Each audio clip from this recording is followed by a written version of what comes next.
Do you really know the full potential and mechanics of Kha'Zix to deal the maximum damage possible in a combo? And how do Kha'Zix mains exploit these tools to carry games and climb elo faster? Here we'll break down the champion's mechanics and core tools. With a little practice, you can apply these tips in your next game.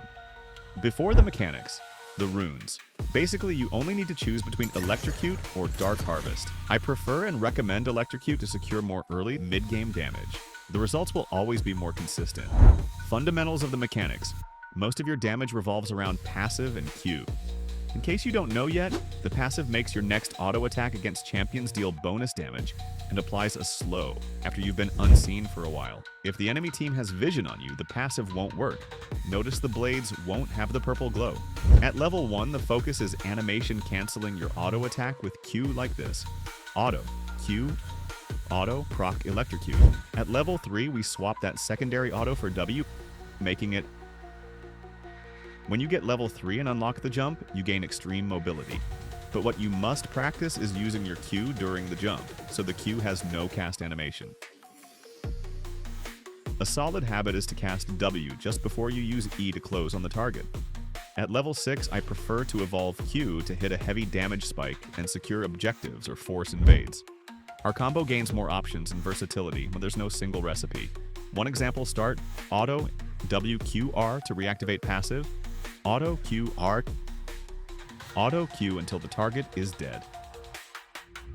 In a real situation, always try to apply the passive damage before using your ultimate.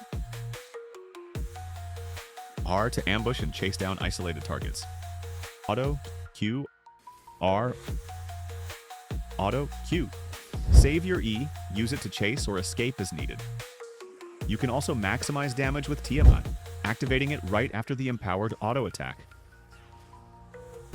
At level 11, I prefer Evolve the Jump. Now, whenever we get a kill or assist, the cooldown is reset. It's extremely important that you've mastered Q during the jump animation. This enables kills and resets, allowing the famous double jump, or if you're lucky, even the triple jump. You can finish a target with W and then use the jump to gain distance, either to chase or to escape. Have fun. Finally, at level 16, I always evolve W. That gives vision and a slow on enemies, which makes double jumping much easier. Situationally, you can evolve R at any time. It's fun and versatile, but I prefer consistent damage, and that's what I recommend. Now you know everything you need to deal maximum damage and squeeze the most out of the champion. Only one thing left: practice. Remember, consume and adapt.